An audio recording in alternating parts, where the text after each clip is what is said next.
relating to your question about the huge view jumps that the Quest gives YouTubers, it's very unfortunate for me because I don't really like to do Quest content at all. I don't really like to do anything standalone. I get why. I mean, it's the Quest 2 is a great product for people that can't afford a gaming PC. I get that. I really wish there's so much good PC VR content relating to Index, like the full body stuff. Again, I want to keep shilling as much as I can because it's so interesting. But it's something that Quest 2 users, it's impossible to get into.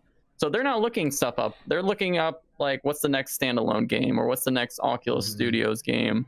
And for me, that doesn't have much merit for me because I don't really. I have the Quest 2, but I don't really play it much. But that Quest 2 is the gateway drug that makes them go, oh my God, I agree with that. If I can get into this and this is all built in here, imagine what PC VR is like. Imagine what a Valve Index is like. Unfortunately, it comes with all the turds that is Facebook. You know, and it wasn't supposed to be like that. It wasn't supposed to be like that, and we were promised it wouldn't be. But that's what happened, and it's unfortunate. And I'm glad the governments are now suing the shit out of Facebook, and I'm glad the states, 42 out of 50 states, as of right now, are suing Facebook.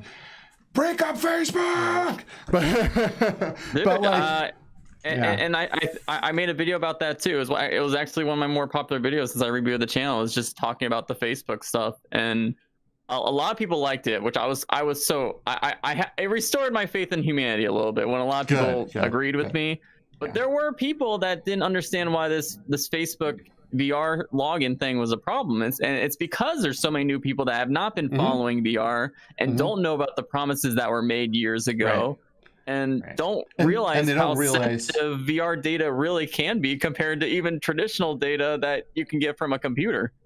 Yeah, it's insane. Yeah, and people don't truly know what they're signing up for with Facebook's terms of service. They don't know what is really happening. They don't know that you can be identified by the way you move within seconds. It's insane. So I saw an article today talking about a standalone Nolo headset. Oh yeah, and we couldn't find it after we looked. After we looked, unbelievable. Again. I know. But it's not. But there is the Nolo thing. But there's also talk now of HTC announcing that something big is coming, and everyone thinks, we all know what happened with the Cosmos, right? Hey, hold on. I want to hear. So first of all, what about Nolo? And then second of all, what about HTC? Because I want to know what those exasperated sounds represent. So I'm very belligerent to HTC because back when it was Oculus Connect 6 or whatever, they invited me to go try out the Cosmos in their office. Ooh. And this was way back before anyone tried it. They pretty much invited like all the big YouTubers like Nathan and stuff to all come that weekend to try out the Cosmos. And when I tried it, everything worked fantastic. Like it was like I made a video even saying, okay, this is my first impressions of the Vive Cosmos. It works great. It seems like might be a great competitor. However, what I didn't know is they pretty much set a room in their office that was basically totally impossible for the Cosmos to fail in because once they didn't send out the actual Cosmos to people's YouTubers' homes until the day it came out. Controlled environment. Yep. A controlled environment. So when we finally all got them at home, all the YouTubers, we realized, what is this? What happened? But we already made all of our first impressions videos. So basically HTC screwed us and made us look like we're lying. Like we've been telling all these people, yeah, you can actually keep an eye on this product. This seems like a really good product for the price or blah, blah, blah, blah, blah. And it's going to be upgradable to Steam VR. If you're interested in that, it seemed like a good thing. But HTC kind of scammed us in a way. And so every time I hear about HTC and their failures and all this stuff, and them coming out with a new headset, I grunt a little bit because I always think back to that time because they ruined the trust of some people that followed me, and they ruined my trust with them. So Yeah. I don't know. HTC is known for just being unethical and for being dishonest. Smoke right? and mirrors. Yeah, for sure. So when, and I think that's why Valve cut ties with them and made their own headset, because I think I would imagine they were not happy with the way Vive was treating customers. They were doing some really unethical things. You would send your headset to them and they would say, okay, well, it's going to be like almost the cost of a new headset to get it fixed. Or if you want this back, we're going to charge you $60 to get your headset back. And they were holding people's headsets hostages, and they were they did some really shady shit. Yeah, and and further down the line, you look with the Cosmos, they got their karma back, and they have their company is failing. And I hope they understand now that the way to success is to support their product and not shit on their consumers and the people that are buying the products. VR chat.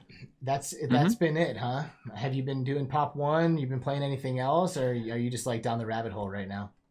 I am in the rabbit hole right now for VR chat. Like I said, it's forced me to get into Unity. I'm learning how to create avatars. I'm learning how to create levels for VR chat. That's what I'm into right now. As far as Population 1, I was a little put off by that game when it first was about to come out, because I was I was more sour to what happened, and I'll explain what happened in a minute, because of the HTC story I told you guys, right? Where like they brought a bunch of YouTubers and they just kind of I know where this is going. yeah. So with Population 1, they had their embargo lift. So a bunch of YouTubers got all their Population 1 videos out and got a bunch of people excited. But back when that beta came out, there was like no information that there would be paid microtransactions in the game.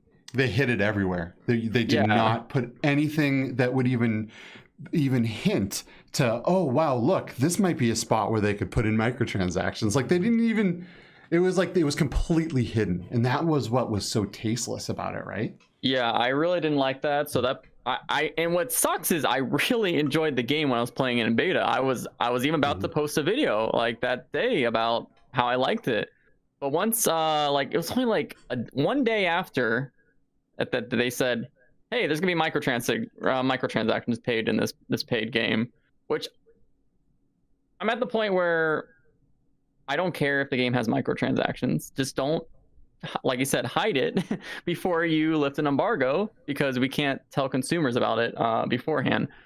First of all, if you do a battle pass system, which are literally designed to kind of make people want to just buy stuff, they don't want to wait or play the game, especially with a very low and slow XP game. They don't want to wait. They just want to. Yeah. They got this very glowy button here that says buy, and it's beautiful skin.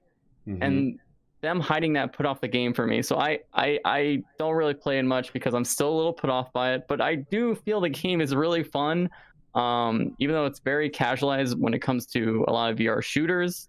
But it's just that kind of put a sour taste in my mouth. It's just like with the Quest 2 stuff. Like it should. Quest 2 is so good, but it's like there's have a sour some fucking taste integrity, for me. people. And I know. I think that's important, and integrity is important. I appreciate that you have integrity and that you're willing to be like, actually, you know what? No, fuck you, because you shouldn't have done that. Yeah. That was not the right move, so I'm not going to support you. And I haven't found many spaces in the VR space that I've felt that passionately about, but I haven't eaten McDonald's or Burger King and Taco Bell in like 10 fucking years.